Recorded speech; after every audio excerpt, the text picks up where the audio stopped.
Hello, I'm Giles Darling, and I write novels, plays and non-fiction books. In this video, I continue to show how, based on my own experience, you can create dozens of story ideas from a what-if moment. In my previous video, I discussed what what-if moments are and how to generate initial story ideas. Now let's see how to increase the number of story ideas even further. There are many ways you can do this. For example, you can change or swap character traits or details. If your story contains two strong, confident characters, try making them weak and clumsy. Alternatively, if the two main characters are a man and a woman, try swapping their sexes or genders to create a different dynamic. Similarly, you could swap your characters' ages, social background, class, or wealth or income bracket. Other ways include changing the story genre or telling the story from a different character's point of view. Is it a comedy? Try making it a drama or a tragedy. Is it a rom-com? Try it as a horror film. Does your story focus on the victim? Try telling it from the aggressor's point of view instead. There are many ways to add tension and conflict to story ideas, such as chases and races or countdown timers and ticking clocks. Try adding different types of tension and conflict to a story to come up with new ideas. Similarly, if some of your stories have subplots, try swapping these subplots around to create even more combinations of ideas. There are no doubt many other tricks you could try.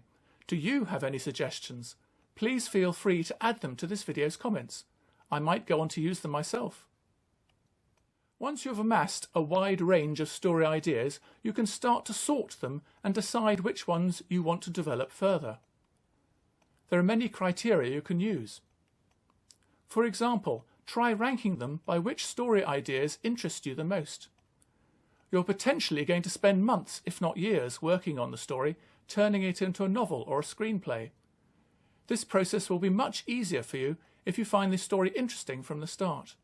You can also group your stories, for example by emotional themes such as jealousy, payback or revenge, or by genres such as rom-coms, sci-fi or action-adventure stories. Doing this enables you to spot any similar or overlapping stories which could be combined to create even better story ideas.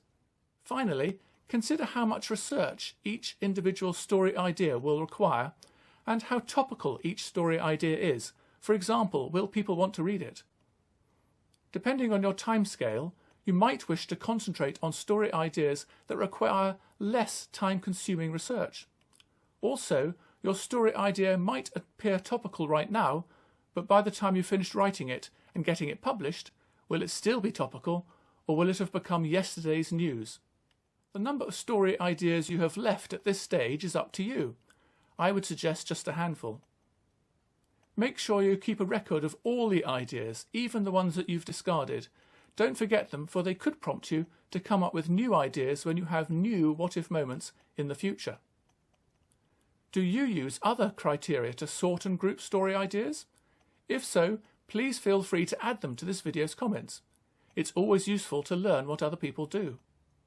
For me, the next step is to select one or two story ideas to develop into plot outlines. To help me achieve this, I think about potential beginnings, middles and ends for each remaining story idea, and I start to flesh out the characters, for example thinking about their backstories and their character arcs.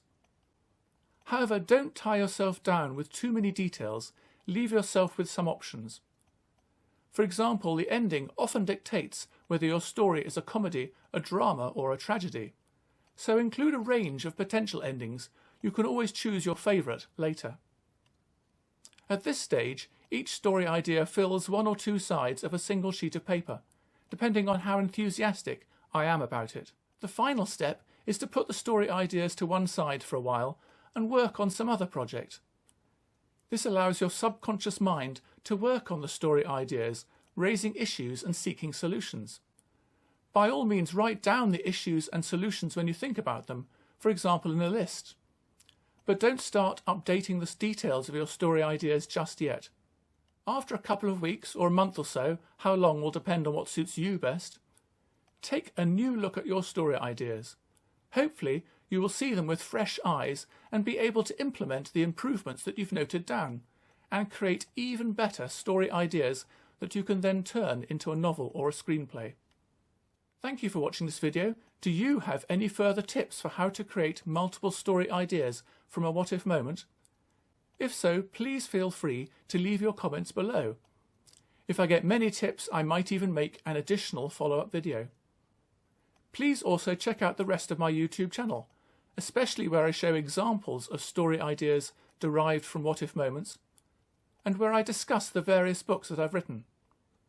I hope my channel encourages you to buy my books and to read them, if you haven't already done so.